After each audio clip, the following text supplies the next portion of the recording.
নমস্কার, সাবনাভিক নিউজ নেটওয়ার্কে আপনাদের স্বাগত। অবৈধ নির্মাণের খেসারত দিল শহর কলকাতা। রবিবার ঘড়ির কাঁটায় রাত প্রায় 12টা পাশের ঝুপড়ির ওপর হুড়মুড়িয়ে ভেঙে পড়ল নির্মীয়মান বহুতল। ভয়াবহ ও মর্মান্তিক দুর্ঘটনার সাক্ষী কলকাতা পৌরসভার 134 নম্বর ওয়ার্ডের অন্তর্গত গার্ডেন ব্রিজের মোল্লা বাগান এলাকা। বহুতলের সঙ্গে ভেঙে গুড়িয়ে যায় বেশ কয়েকটি টালির চালের বাড়িও। কার্যত তীব্র চাঞ্চল্য ছড়িয়ে পড়ে গোটা অঞ্চল জুড়ে। দেখে নেব সেই ছবি।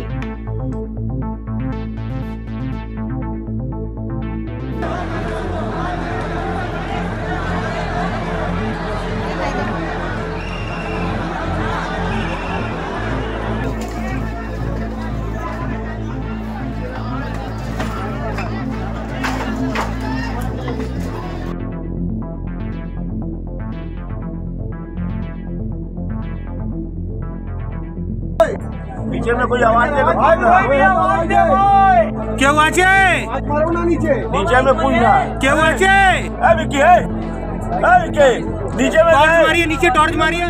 খবর পেয়ে রাতেই ঘটনাস্থলে পৌঁছান কলকাতা পুলিশের উচ্চ পদস্থ কর্তারা। পৌঁছায় জাতীয় বিপর্যয় মোকাবিলা দলও।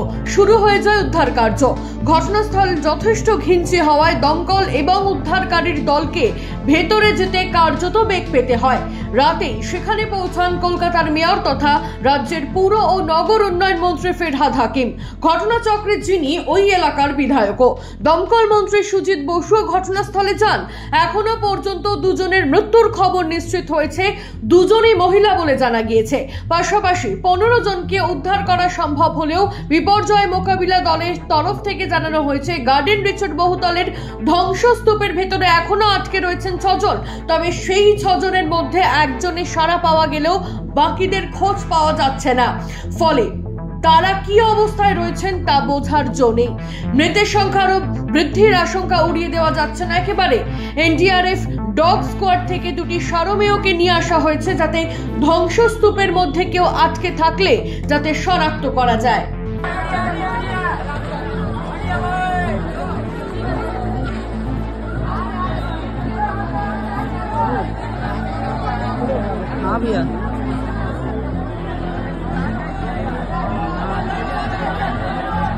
রাতের আধার কাটিয়ে দিনের আলো ফুটলেও এখনো আতঙ্কের প্রহর কাটছে না এলাকা বাসিন্দাদের। দুর্ঘটনাস্থল পরিদর্শনে যান মুখ্যমন্ত্রী মমতা বন্দ্যোপাধ্যায়। সাংবাদিকদের মুখোমুখি হয়ে কি জানালেন তিনি, শুনবো।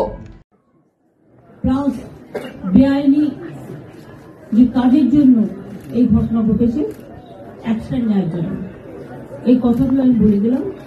আমি একটু এখান থেকে হসপিটালে যাব, কারণ পরিজনরা হসপিটালে আছে, তাদের সাথে একটু দেখা করবো। এই জায়গাটা এমনিতেই কনজেস্টেড। আপনাদের অনুরোধ করবে একটা সাইডে থাকুন, পুলিশ যেখানে বলবে, কিন্তু ইন্টেরিয়ারে ঢোকার চেষ্টা করবেন না, কারণ ইন্টেরিয়ারের বাড়িগুলো এত কনজেস্টেড। তবুও তো আমি শেষ পর্যন্ত যেতে পেরেছিলাম। কাজে আবার একটা কিছু ঘটনা ঘটুক এটা আমরা চাই, আপনাদের কোঅপারেশন চাইছি। অনেক অনেক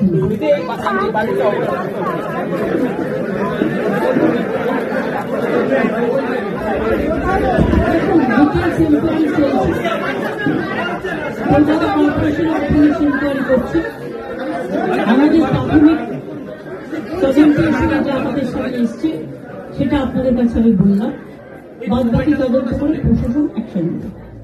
গার্ডেন ব্রিজের বিভিন্ন এলাকাতেই দীর্ঘদিন ধরে বেআইনি নির্মাণের কাজের অভিযোগ উঠছে। এই বহুতলের ক্ষেত্রেও বেআইনি নির্মাণের অভিযোগ উঠেছে।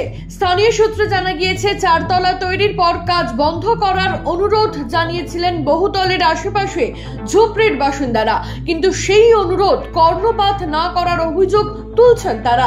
রবিবারই ওই বহুতলের 5 তলার ঢালাইয়ের কাজ হয়েছিল, তারপরে রাতেই তা হুড়মুড়িয়ে ভেঙে পড়ে। আমরা যা দেখেছি, যা বিল্ডিং যে পিলারগুলো দাঁড়িয়ে আছে সেটা দেখুন, সামনে পজিশনগুলো দেখেছি। একটা পিলারের মধ্যে 4টে রড দেখা যাচ্ছে। ওই রোডের মধ্যে তারপরে যে ওটা পুরো চাপটা পুরো পড়েছে, পুরো বেন্ড হয়ে গেছে। বেন্ড হওয়ার পর ওইখানকার যত নিচে যত বাড়ি আছে পুরো ধ্বস্ত হয়ে গেছে। আর এরপরে প্রশাসনের নজর এড়িয়ে কিভাবে বেআইনি নির্মাণ চলছে তা নিয়ে উঠছে প্রশ্ন। শেষ পাওয়া আপডেট অনুযায়ী ইতিমধ্যেই প্রমোটার মোহাম্মদ ওয়াসিমকে গ্রেপ্তার করেছে পুলিশ।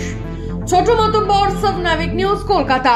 সমস্ত খবরের আপডেট পেতে লাইক করে সাবস্ক্রাইব করুন সাবনাভিক নিউজ। সেই সঙ্গে বেল বাটন প্রেস করতে ভুলবেন না। আপনাদের একটা সাবস্ক্রিপশন আমাদের জন্য অত্যন্ত মূল্যবান। জয় হিন্দ।